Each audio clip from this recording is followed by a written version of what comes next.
Designing dishes is making an all-time American favorite, grilled cheese sandwiches. We're going to put different toppings on it. Hope you enjoy. We're ready to assemble our grilled cheese sandwiches. We're using a multi-grain dense bread. And the reason you want to use a dense bread is that the consistency is going to be very, very good for this. We're cutting our bread a 1/2 inch to 3/4 of an inch thick. Make sure each slice that you put together is the same size. I always like to start from the middle. That way I can make sure the slices are exactly the same. Now for our toppings on the bread, in this case we're going to use some prosciutto, and we're also going to use some very thinly sliced tomatoes, and we're going to make another sandwich with some hot peppers inside, some of those dried red pepper flakes. You know I like hot peppers. I know. That's why we're doing that. That's for her. I know. So we're making 3 different flavors of the grilled cheese. To assemble our grilled cheese sandwiches, we're buttering the bottom half of our bread. Take about a tablespoon of soft butter. Just slather it on there. We're going to get it all ready for the grill. We've already buttered all the others for you. Yes, we have.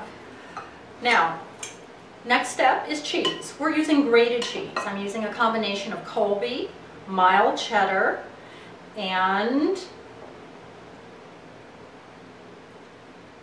Monterey Jack. Senior moment. So sorry.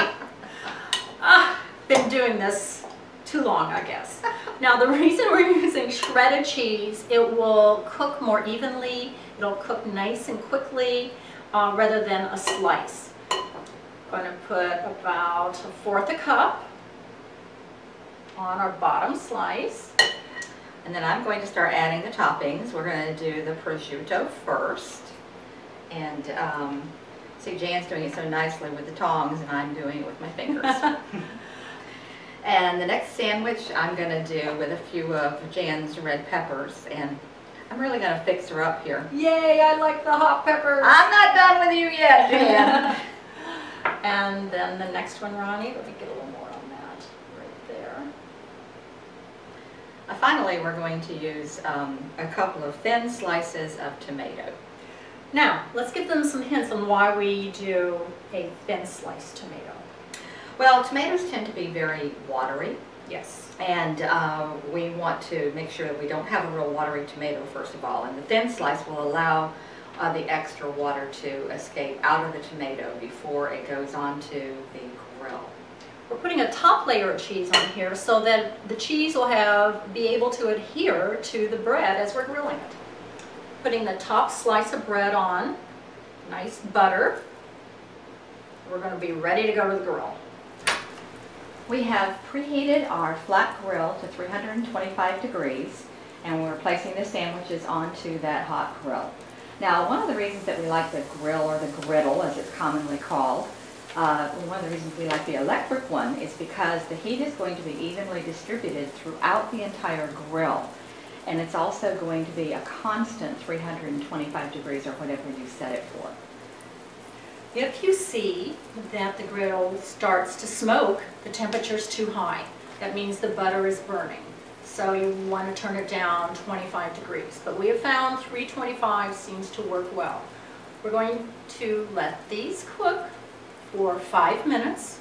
If you sense that it's starting to, the bottom of it is crisping up a little, you can go ahead and start to turn it.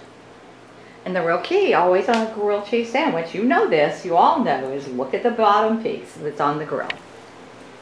It's been 5 minutes. I'm flipping our grilled cheese sandwiches very carefully. Now, the key to making a great grilled cheese sandwich, now let's press it down with either a spatula,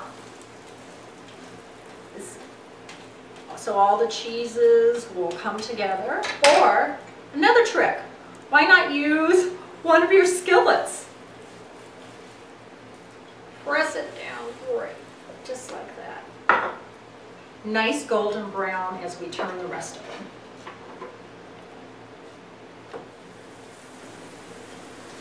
I wish you guys could smell these grilled cheese sandwiches. Smell delicious. I don't know what it is about a simple grilled cheese sandwich that smells and looks so wonderful, but it does, and everybody loves them. Experiment with your own fillings and Yes. types of cheese and so forth. There's nothing sacred. Everything is up to whatever you like. Just make sure that you get them done. That's the key. Yeah. And listen, if you want to look at some great pictures, I put some on Twitter, designing dishes, and we'll see you next time. Bye-bye.